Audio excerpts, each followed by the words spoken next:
특별히 언약 백성들의 영적인 나태와 불신앙을 하나님께서 경고하시는 말씀이자 그들을 정결케 하시고 회복시키시려는 하나님의 뜨거운 사랑이 담긴 메시지입니다. 그래서 말라기 3장을 보면 하나님이 이렇게 무서운 분이시구나와 동시에 하나님이 이렇게 사랑을 가지고 계신 분이시구나 라는 것을 깨닫게 된다는 것입니다. 오늘 본문 말씀이 좀 길었죠. 그래서 세 부분으로 나눠볼 수가 있는데요. 첫 번째 부분은 언약의 사자이신 그리스도께서 이 땅에 오심과 그리고 그분이 오셔서 이 땅을 정결케 하실 것이다 라는 그 사역에 대한 내용이 나옵니다. 그리고 두 번째는 온전한 11조를 통하여서 하나님께 회개하기를 촉구하는 그런 내용이 나옵니다. 그리고 세 번째는 완악한 자들, 그래도 변하지 않는 자들을 심판하시고 하나님을 경외하는 자들을 하나님께서 구원하실 것이다 라는 약속이 나오는 말씀입니다. 그래서 오늘 본 말씀을 이 세 부분으로 나누어서 우리가 한번 살펴보려고 합니다. 여러분, 신앙생활이 혹시 몸이 건조하거나 기도해도 응답이 없는 것 같고, 그리고 오히려 악한 사람들, 속이는 사람들이 더 잘 되는 것 같고, 그리고 내 삶은 왜 이리 힘든가 라고 이렇게 회의감이 들 때가 혹시 있지는 않습니까? 오늘 우리가 마주했던 말라기 시대의 백성들이 바로 그런 영적인 침체에 빠져 있었습니다. 그들은 성전에도 나가고요, 제사도 열심히 드렸고 하나님 앞에 나와서 예배에 대한 전심을 다하려고 노력을 했습니다. 그런데 그럼에도 불구하고 그들의 삶이 나아지지 않았다라는 거죠. 그래서 그들은 불평합니다. 하나님, 공의의 하나님이 어디에 계십니까? 정의의 하나님이 어디에 계십니까? 하나님, 우리 보고 돌이키라고 하시는데 우리가 어떻게 돌이켜야 합니까? 라고 질문을 던지는, 그리고 하나님의 그 정의와 공의마저도 불신하는 그런 모습들을 보여주고 있다는 것입니다. 영적인 암흑기가 되면 자신이 불순종하고 불신앙적인 자세를 견지하고 있으면서도 오히려 자기 자신보다는 하나님을 탓하는 모습으로 우리가 나아갈 수 있다는 것을 말라기서에서는 경고하고 있다는 것입니다. 그래서 이것은 그때 말라기 선지자가 이스라엘 백성들을 향하여 책망하였던 그 예언의 말씀이 당시의 이스라엘 백성들뿐만 아니라 이 시대를 살아가고 있는 우리에게도 동일하게 적용되는 말씀이다라고 생각할 수 있어야 할 것입니다. 그리고 또한 그런 불신앙과 불순종에 대한 결과가 하나님의 심판인과 동시에 우리가 어떻게 하나님 앞으로 나가야 될 것인가에 대한 결단도 있어야 한다는 것을 잊지 말아야 할 것입니다. 오늘 성경 말씀을 통해서 여러분도 좀 더 깊이 오늘 성경 말씀에 깊이 들어갈 수 있는 시간이 있기를 원합니다. 오늘 1절 말씀으로 우리가 먼저 시작해 보면요, 1절 말씀 우리 함께 읽겠습니다. 시작. 만군의 여호와가 이르노라. 보라, 내가 내 사자를 보내리니 그가 내 앞에서 길을 준비할 것이요, 또 너희가 보한 바 주가 갑자기 그의 성전에 임하시리니 곧 너희가 사모하는 바 언약의 사자가 임하실 것이라. 아멘. 이 한 구절에 구약과 신약의 복음의 핵심이 담겨져 있습니다. 여기서 하나님은 두 인물의 등장을 예고하고 계시는데요, 첫 번째는 내 사자다라고 이야기합니다. 내 사자라는 것은 주님의 길을 예비하는 자로 이렇게 비춰주고 있습니다.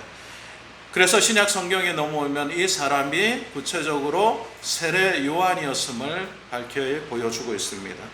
회개하라고 이렇게 외쳤던 예수님의 길을 예비했던 사자지요. 그리고 두 번째, 언약의 사자가 임하실 것이다 라고 할 때 이 사자는 바로 예수 그리스도를 가르친다라고 이렇게 성경은 이야기합니다.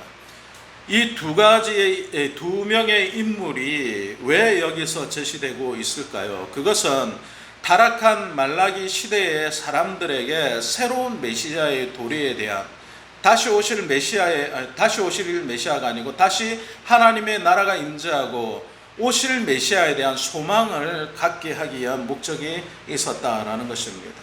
너희가 죄악에 관영하고 어려운 시대를 살아가고 있는데 이 시대가 지나면 이 시대 그때 메시아가 도래할 것이다 라는 희망을 주기 위한 목적이 있었다라는 것이죠.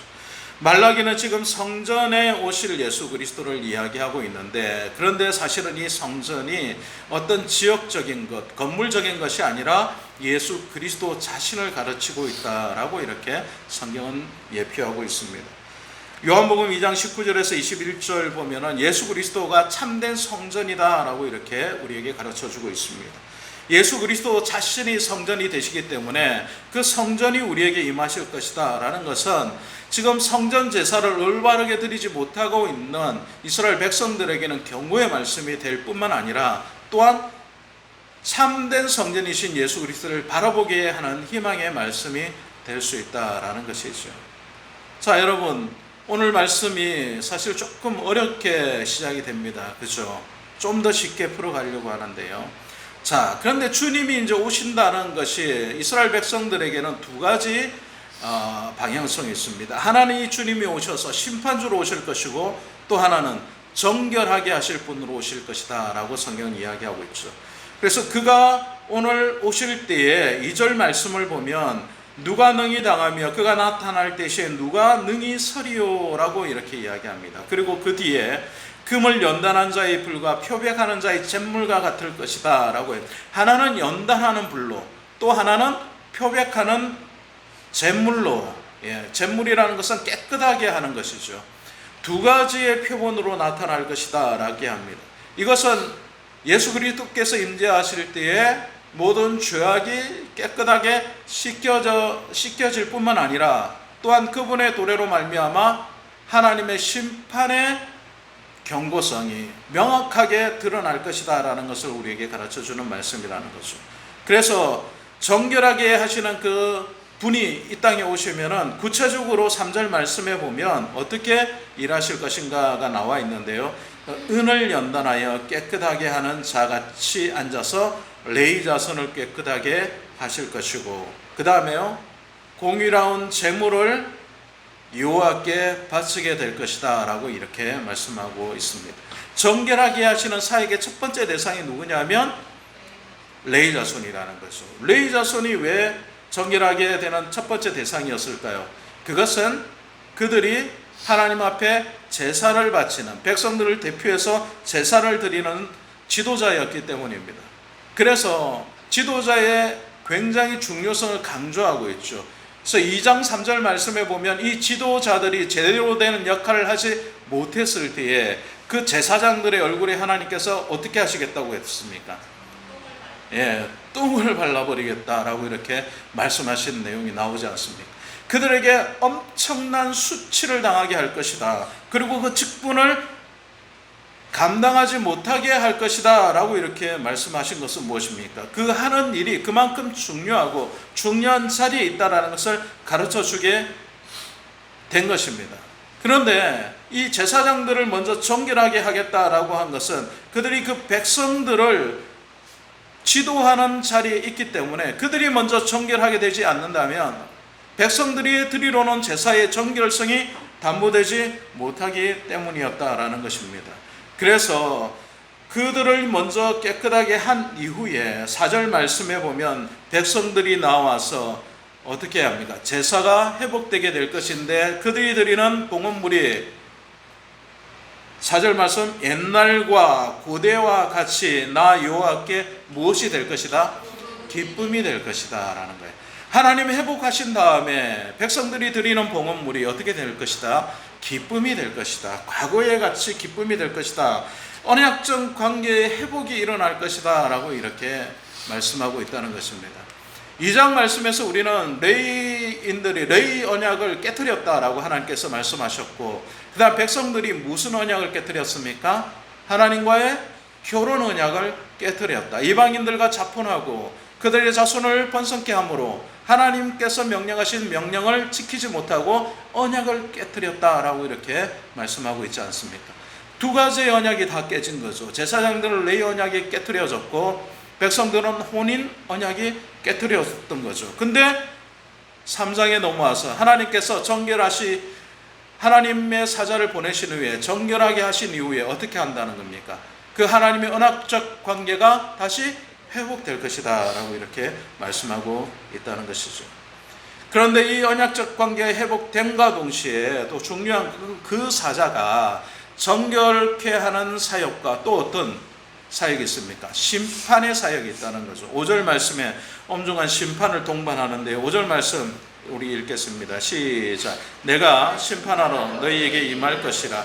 점치는 자에게와 간음하는 자에게와 거짓 맹세하는 자에게와 품꾼의 삭스에 대하여 억울하게 하며 과부와 고아를 압제하며 나그네를 억울하게 하며 나를 경외하지 아니하는 자들에게 속히 증언하리라. 만군의 여호와가 말하였느니라.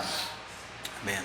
주님의 오심은 우상 숭배와 성적 타락과 거짓을 반드시 심판하겠다라고 말씀하신과 동시에 사회적 불의에 대해서도 하나님께서 참지 않으시겠다라고 이렇게 이야기하시는 것입니다. 하나님께서 말씀하시는 그 사회적 약자들은 누굽니까? 품을 받는 품꾼, 그 다음에 고아와 가부, 그 다음에 나그네들이 있더라는 거죠. 당시의 사회적인 약자는 누군가의 도움이 없으면 살아가기 어려운 사람들이었다라는 거죠. 그런데 그 사람들을 돌아보지 아니하는 책임을 누구에게 묻겠다라는 겁니까? 이스라엘 백성들에게 묻겠다라는 거죠. 이스라엘 백성들은 언약의 백성이었죠. 하나님과의 언약 관계를 맺을 때 뭐라고 하나님께서 말씀하셨습니까? 너희가 드려지는 11조로 말미암아 사회적 약자를 보호하라고 말씀하셨던 거예요. 그래서 11조는 두 가지 의미가 있습니다. 성전의 봉헌물로 드려졌고 또 하나는 사회적 약자, 그러니까 성전을 봉사하는 봉사자, 제사장과 레위인들을 어떻게 하는 거예요? 생활할 수 있는 기반을 마련해 주는 거였고 또 하나는요, 사회적 약자였던 그때 당시에 도움을 받지 아니하면 살 수 없었던 고아와 가부와 나그네 그리고 품꾼들에게 도움을 주기 위한 목적이 있었다라는 것이죠. 그런데 이 11조의 헌물을 어떻게 했다는 겁니까? 제대로 드리지 않았다라는 거예요. 제대로 드리지 않은 이유는 뭘까요? 우리가 1장 2장에서 살펴봤죠. 그들의 삶이 척박했기 때문에 그렇다는 거예요. 그들의 삶이 척박했어요. 하나님, 내가 지금 사는 것도 쉽지 않습니다. 나 하나 몸 건사하는 것도 쉽지 않은데 어떻게 나보다 불쌍하다고 하는 사람들 도와줄 수 있겠습니까? 라고 생각한 거랍니다. 그런데 중요한 것은 이 기준이 하나님께서는 오늘 이후의 말씀을 통하여서 이스라엘 백성들에게 심판의 기준이 되고 있음을 우리가 알아야 된다는 거예요. 이스라엘 백성들이 죄악으로 간영하였고 하나님 앞에 예배 드리지 않은 것도 죄였지만은 예배를 드리러 나와서 제사를 드릴 때에 제사를 형식적으로 드린 것도 죄였다라고 하나님께서 지적하고 있는 거예요. 왜냐하면 온전한 11조를 드리지 않았다라는 거예요. 온전한 제물을 드리지 않았던 것, 상한 것, 절뚝발이 그 다음에 병든 것을 하나님 앞으로 데려와서 제물로 하나님 앞에 드렸다는 거죠. 그것은 하나님과의 언약 관계를 깨는 것이었다는 거죠. 왜냐하면 하나님께서 온전한 것을 바치라라고 명령했는데 하나님 그 명령에 불순종하고 그들의 삶을 뭐라고 했다는, 합리화하면서 하나님 이 정도 드리는 것도 나는 대단히 잘하고 있는 겁니다 라고 이렇게 생각하고 했다는 거죠. 11조의 본질을 잃어버리고 하나님 앞에 드리는 제물의 본질을 잃어버리고 하나님과 타협하려고 했던 그 관점을 하나님께서는 지금 지적하고 계시다라는 거죠. 그래서 6절 말씀에 보면은 나 여호와는 변하지 아니하나니 그러므로 야곱의 자손들아 너희가 소멸되지 아니하느니라 라고 이렇게 말씀하고 있습니다.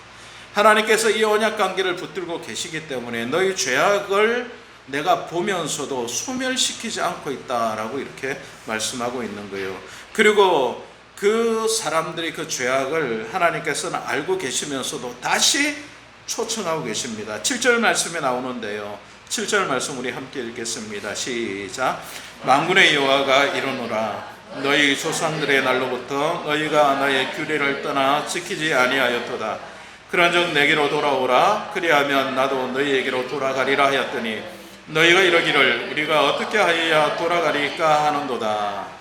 자, 이것이 복음이죠. 하나님께서 먼저 초청을 하십니다. 나에게 돌아와라. 너희가 지금 죄 가운데 있지 않니?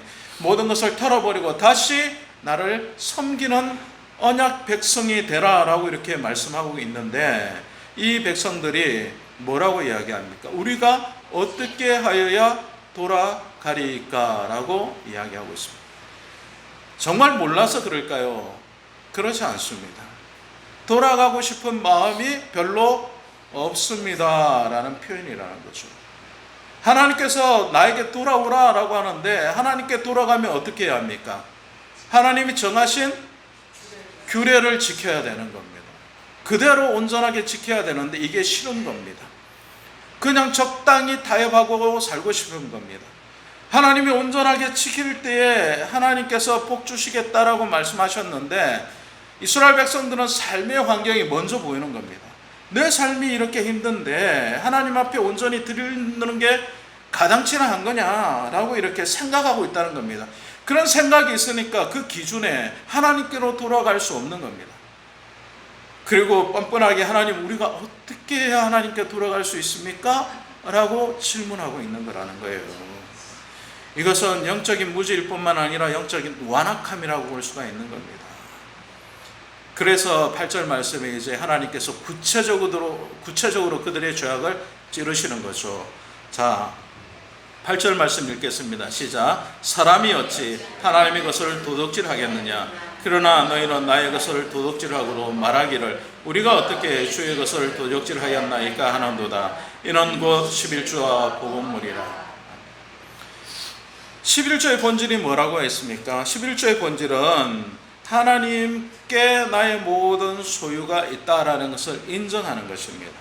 그러니까 하나님을 인정하는 신앙 고백적인 행위다라는 거예요. 내가 물질을 얻었지만, 내가 노력해서 애써서 얻었지만 그것을 주신 이가 누구라는 겁니까? 하나님이시라는 것을 인정하는 행위라는 거예요. 그래서 이거는 신앙 고백이 그 안에 들어있어요. 하나님을 신뢰하지 못하면 어떻게 해요? 11조 드리는 게 안 되는 거예요. 왜냐하면 하나님이 전적으로 주셨다는 게 인정이 안 되니까 내가 노력했는데 내 건데 라는 마음이 있는 겁니다. 그러니 내 거 아까운 거죠. 내 거 드리는 거 하나님, 내가 적당히 하나님께 드리면 되지, 내가 어떻게 하나님이 정하신 그 11조를 온전하게 드리는 것이 가당치나 합니까? 라고 생각하게 된다는 거죠. 우선순위가 뒤바뀐 겁니다. 하나님이 주셨다는 것을 먼저 인정하지 못하기 때문에 뭐가 따르지 않는다는 거예요? 행동이 따르지 않는다는 겁니다. 그래서 하나님은 그것을 지적하신 거예요. 야, 니네들이 지금 신앙을 회복하겠다, 어떻게 회복해야 되냐고 나에게 질문했는데 너네들이 지금 뭐하고 있어? 내가 지키라고 한 것을 지금 제대로 지키지 못하고 있잖아 라고 이렇게 지적한 겁니다. 그 지키지 못한 것이 뭐예요? 신앙 고백적인 행위라는 거예요. 믿음의 본질을 놓쳐버리고 있지 않냐라고 이렇게 이야기하는 것입니다. 당시의 11조는 제가 말씀드렸듯이 성전의 제사를 담당하고 있는 레위인과 제사장들에게 주어졌고요. 그들의 삶을 영위하는 데 가장 중요한 도구였죠. 그리고 또 고아와 가부들처럼 사회 취약 계층을 돌보는 데 필요한 것들이었습니다. 그리고 성전 봉헌물이라고 있죠. 그리고 11조와 봉헌물이라고 구분이 되어 있는 이 봉헌물은 성전을 유지하는 것이었습니다. 그런데 이것을 온전하게 드리지 못하니 어떻게 된 겁니까? 제사를 집전해야 되는 제사장들의 삶이 피폐해진 거예요. 레위인들의 삶이 피폐해지는 겁니다. 그들의 삶이 피폐해지니까 어떻게 합니까? 이들이 그들의 삶을 핑계로 하나님 앞에 온전히 드려야 될 행위를 어떻게 하고 있습니까? 못하고 있는 겁니다. 못하고 있는 거예요. 그리고 고아와 가부들이 어떻게 됩니까? 노탄에 빠지게 되는 겁니다. 내 삶이 핍절하기 때문에, 내 삶이 힘들기 때문에 내가 하나님 앞에 드려야 될 온전한 것을 드리지 못함으로 내 주위의 공동체가 무너지고 있다는 것을 못 보고 있다는 것이죠. 그리고 보고 있음에도 그들의 완악한 마음이 그들의 눈을 가리워서 어떻게 하고 있습니까? 내가 하나님 앞에 어떻게 온전한 것을 드릴 수 있느냐라고 이렇게 오히려 하나님께 질문하고 있다라는 것입니다. 사랑하는 여러분, 11조를 드리는 것은 단순히 물질을 드리는 것이 아니라 하나님과의 언약적인 관계 속에서 나의 신앙적인 고백을 하나님께 드리는 겁니다. 근데 여러분은 이렇게 생각합니다. 내 삶이 좀 나아지면 하나님 내가 11조를 드리겠습니다. 내 삶이 좋아지면 하나님 앞에 온전한 예물을 드리겠습니다 라고 생각합니다. 아닙니다. 내 신앙 고백이 올바로 서 있으면 그 일을 하게 되는 겁니다. 내 신앙 고백이 바로 서 있지 못하면 내 삶이 아무리 풍성해도 그것을 하나님께 드릴 수 없게 된다라는 겁니다. 구약의 말라기에서도 이것을 지적하고 있는 거예요.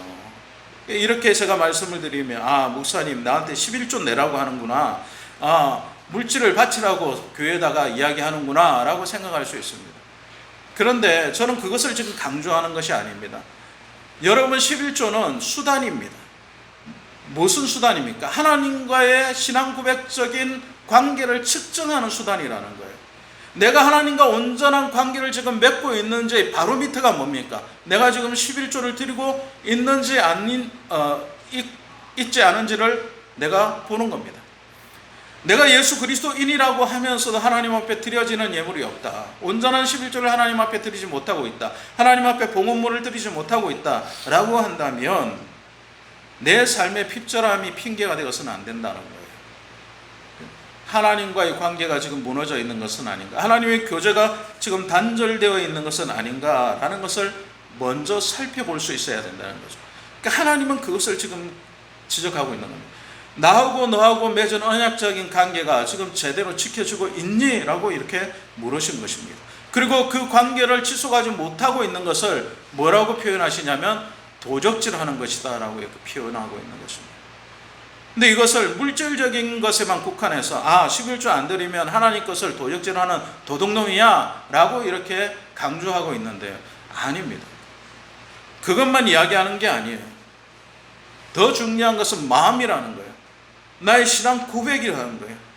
내가 하나님을 믿는다고 하면서 내 삶의 전적인 것을 하나님 앞에 맡기고 있느냐, 그리고 그것을 맡기는 바로 밑으로 11조를 지금 수단으로 사용하고 있느냐라는 것을 하나님께서 물으시는 거지.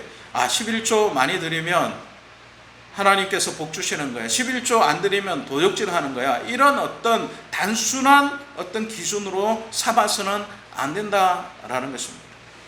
사랑하는 여러분, 제가 초장부터 지금까지 계속 강조하는 것은 무엇입니까? 하나님과 우리의 관계입니다. 관계. 그 관계에 무엇이 있습니까? 언약이 있습니다. 언약적인 관계로 우리는 하나님과 맺어져 있다라는 것이죠. 예수 그리스도인이 되었다라는 것은 하나님과 언약적인 관계 속에 들어와 있다라는 것을 의미합니다. 그냥 교회에 적당히 다니는 사람들은 하나님 앞에 온전히 나올 필요 없습니다. 그냥 내가 아직 그리스도인임을 고백하지 못했기 때문에, 내가 그것을 믿지 못하기 때문에 내가 하나님을 좀 더 알아야 되고 하나님께서 나에게 원하시는 것을 이해해야 되기 때문에 시간이 필요합니다. 그러나 어느 순간 내가 하나님을 믿고 내가 그리스도인으로서의 삶을 살겠다 결단하고 예수 그리스도께서 나의 구세주가 되심을 확신하는 사람을 그리스도인이라고 우리가 고백하지 않습니까? 그 고백을 한 사람이라면 하나님의 언약 관계에 들어와 있는 사람이다라는 거죠. 그렇다면 그 언약 관계에 들어있는 사람은 하나님과의 언약을 온전히 지킬 필요가 있다라는 거예요. 그리고 구약 성경에 주어진 말라기의 백성들에게 주어진 기준은 그것이 11조와 봉헌물이었다라는 거죠.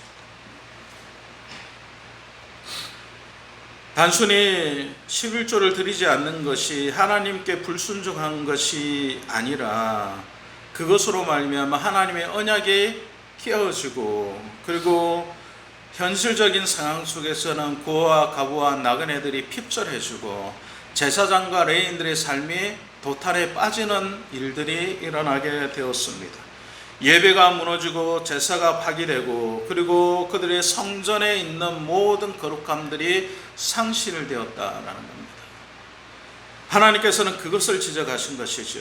하나님과의 관계가 단절되고 신앙 고백적인 행위가 따르지 못하게 될 때에 하나님은 지금 그들의 삶이 어떠한가를 지금 지적하고 계시는 것입니다. 10절 말씀을 보면 이렇게 말씀하십니다.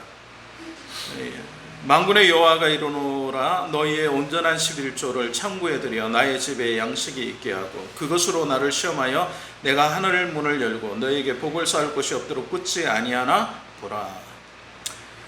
11조의 회복이라는 것은 당시 하나님과의 관계의 회복을 하나님께서 말씀하시는 것입니다. 언약적인 관계의 회복이 있게 되면 어떻게 하시겠다는 거예요? 하나님께서 너희에게 복을 주겠다라는 것입니다. 그런데 이스라엘 백성들이 뭐라고 이야기합니까? 하나님, 잠깐만요. 내 삶이 좋아지면 하나님께 온전하게 예배 드릴게요. 내 삶이 좋아지면 온전히 하나님 앞에 제사 드릴게요. 내 삶이 괜찮아지면 하나님 앞으로 온전히 나아갈게요 라고 이야기하고 있습니다. 아닙니다. 하나님께서는 지금 뭐라고 말씀하십니까? 온전한 11조를 회복하라. 그리하면 내가 너희 삶을 회복하여 할 것이다. 우선순위가 바뀌어진 겁니다. 우리는 이렇게 생각합니다. 하나님, 내가 11조 다 드리면 하나님 축복해 주시는 거죠. 조건으로 다가갑니다. 그리고 만약에 내 삶이 나아지지 않으면 하나님, 내가 하나님 앞에 온전한 11조 드렸는데 하나님 이러시깁니까? 이렇게 하면 재미없죠. 내가 하나님이 드리라는 거 드렸는데 왜 내 삶이 나아지지 않나요? 물질의 축복보다 더 중요한 것은 여기에서 하늘 문을 열고 너희에게 복을 쌓을 곳이 없도록 붙지 아니하나 보라라는 것은 당시의 물질적인 축복만을 의미하는 것이 아니라 하나님과의 관계가 형통하게 된다는 것을 의미하는 거죠. 그래서 우리는 자꾸 어디에 관심이 있습니까? 물질에 관심이 있어요. 그러다 보니 내가 하나님께 11조 온전히 드리면 하나님 복 주시겠지라고 이야기하고 그걸 조건으로 11조를 드리고 아니 그래 뭐 나 넉넉하고 괜찮은데 하나님께 11조 드리지 않아도 나 살만한데 라고 생각하고 그것을 그만두고 있다는 것입니다. 아닙니다. 하나님께서 먼저 관계를 개선해라 라고 말씀하시는 거예요.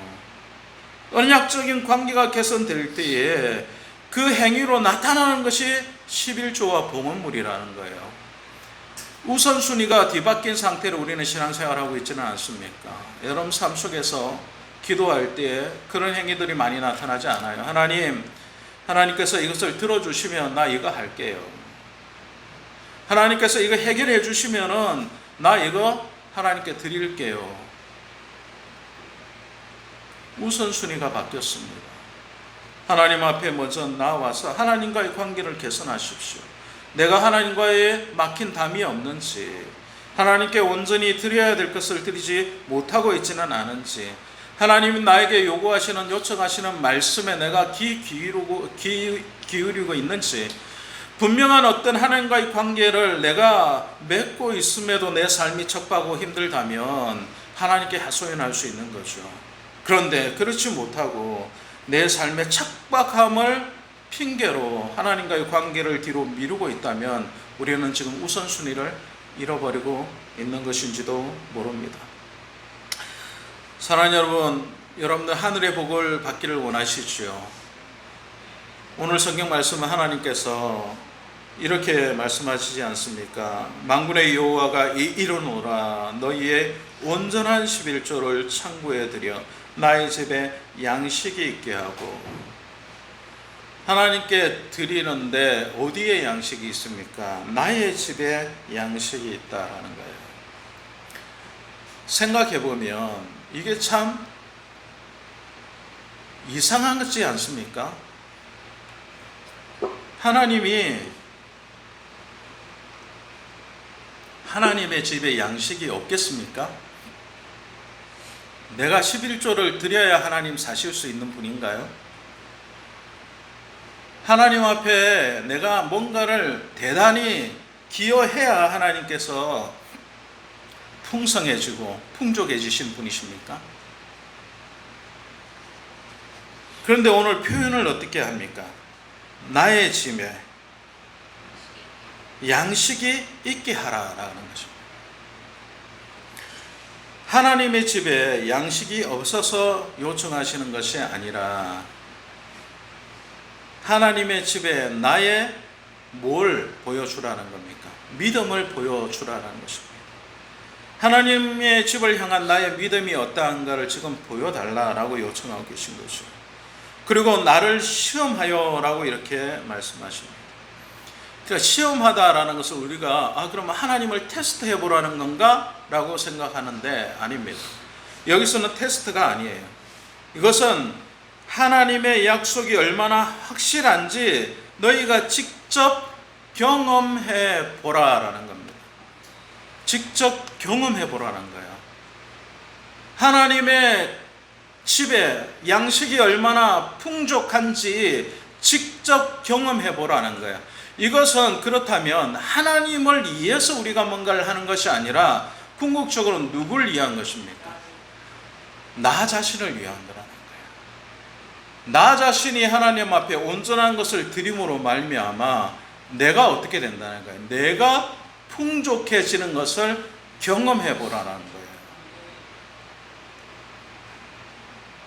하나님께서 이것을 요청하시는 것은 나의 믿음을 지금 테스트하는 것이죠. 이스라엘 백성들이 바벨론 포로에서 돌아와서 성전을 다시 스룹바벨로 말미암아 지었습니다. 그런데 과거의 솔로몬의 성전의 영광에 비할 바가 아니죠. 너무 초라하고 너무나도 부족했습니다. 그럼에도 나름 최선을 다했겠죠. 그리고 성전 제사를 회복하기 위해 애를 썼습니다. 그런데 그들이 문제가 생긴 것이 무엇이냐면 포로기에 돌아왔더니 삶이 척박해져서 먹는 것, 입는 것, 하는 모든 일에 제약이 따르기 시작한 겁니다. 예전에 하나님 앞에 나와서 제사 드릴 때 양을 2마리, 10마리 드리는 것이 문제가 아니었다면 지금은 제대로 된 양 1마리 드리는 것도 어려운 삶이 되었다라는 거죠. 그러다 보니 자꾸 타협하는 겁니다. 적당히 하나님 앞에 형식적인 요건은 갖추고 하나님 앞에 이 정도는 내가 하나님 앞에 할 수 있습니다 라고 하면서 그들의 온전성을 잃어버리게 되었다라는 겁니다. 그리고 하나님 앞에 나와서 하나님 이 정도 하면 괜찮은 것 아닙니까? 왜 하나님 우리에게 더 큰 것을 요구하십니까? 라고 2장 17절 말씀에 보면 정의의 하나님이 어디에 있습니까? 라고 그들이 질문합니다. 아니 우리가 이 정도로 어려운 가운데서 드렸으면 하나님 우리 삶이 회복되어야죠. 좋아져야죠. 하나님 공의로우신 분 아니십니까? 근데 내 삶이 왜 변하지 않습니까? 라고 오히려 그들이 하나님께 질문하고 있다는 거죠.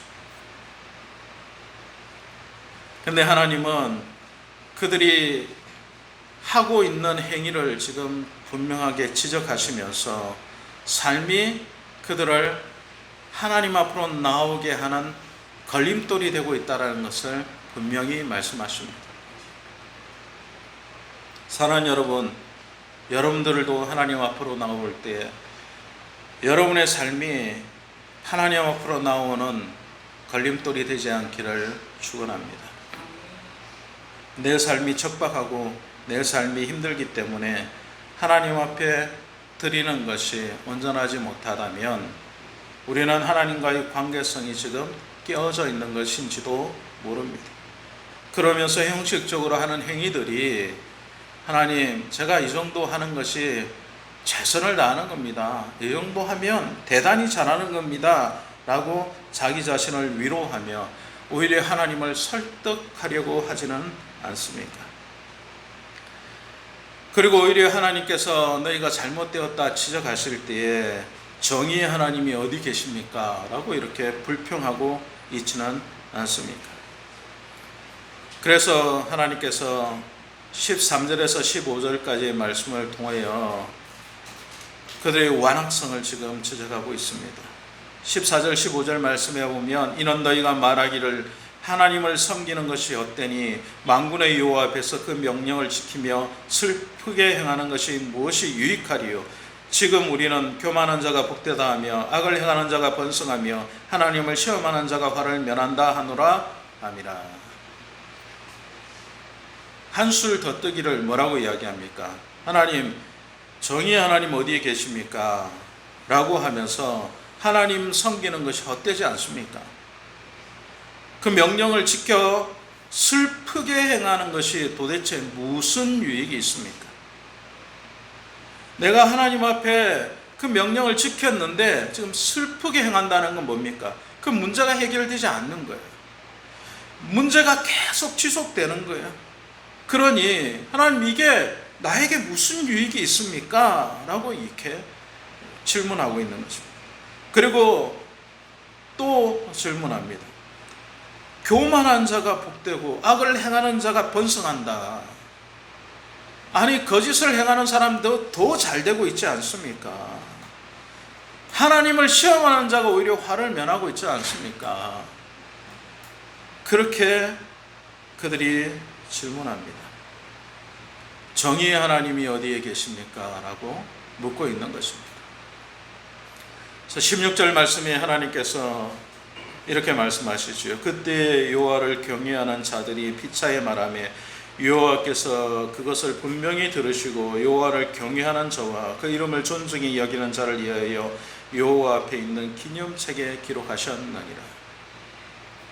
사랑하는 여러분, 지금 우리의 삶이 변하지 않고 악한 사람들이 득세하고 하나님 말씀을 지키려고 하는 우리가 핍박을 받고 하나님 앞에 바로 서려고 하는데 오히려 고난이 닥쳐오고 잘 살아보려고 애쓰는데 더 핍절해지고 내 마음이 슬프고 어려운 일이 당할 때마다 하나님 어디 계십니까? 하나님 살아 계십니까? 내가 왜 이런 어려움을 겪어야 합니까? 애쓰고 힘쓰는데 왜 잘 안 됩니까? 라고 우리는 하나님 앞에 하소연하지 않습니까? 그때 오늘 16절 말씀을 기억할 수 있기를 원합니다. 여호와를 경외하는 자들이 피처에 말할 때 여호와께서 그것을 분명히 들으시고 그것을 분명히 들으신다. 그리고 그 여호와를 경외하는 자와 그 이름을 존중히 여기는 자를 여호와 앞에 있는 기념책에 기록하신다. 사랑하는 여러분, 이 땅에 우리가 살면서 애쓰고 힘쓰고 노력하지요. 잘 됩니까? 여러분 잘 살고 계십니까? 저는 살면 살수록 내 삶이 정말 어렵구나, 잘 풀리지 않는구나, 왜 이렇게 힘든가 라는 질문을 할 때가 더 많습니다. 행복할 때보다 불행할 때가, 기쁠 때보다 슬플 때가, 마음이 편안할 때보다 마음이 더 아플 때가 더 많았던 것을 기억합니다. 그때마다 하나님 앞에 하소연하며 하나님 살아계시지 않습니까? 내 삶이 왜 이렇게 척박합니까? 내 마음이 왜 이렇게 위로를 받지 못합니까? 단 하나 나아지는 것이 왜 없습니까? 라고 하나님 앞에 하소연하지 않습니까? 하나님께서 심판의 날이 오면 그 기념책에 기록한 자들을 부르실 것입니다. 17절 말씀을 보면 만군의 여호와가 이르노라. 나는 내가 정한 날에 그들을 나의 특별한 소유로 삼을 것이요 또 사람이 자기를 섬기는 아들을 아낌같이 내가 그들을 아끼리니. 정한 날이 되면 그들을 특별한 소유로, 기념책에 기록되어 있는 그들을 특별한 소유로 삼을 것이고 자기를 섬기는 아들을 아낌없이 주신 것 같이 그들을 아낌없이 사랑할 것이다. 특별한 소유로 삼겠다라고 약속해 주시는 말씀이 저와 여러분에게 위로가 되기를 원합니다. 이 세상의 삶이 끝이라면 우리는 정말 불행한 사람일지도 모릅니다. 그러나 그리스도인이라면 이 세상의 삶이 끝이 아니라는 것을 우리는 잘 알고 믿고 있습니다. 그렇다면 하나님 앞에 우리 자신을 먼저 살필 수 있기를 원합니다. 하나님과의 관계가 지금 올바로 되어 있는가?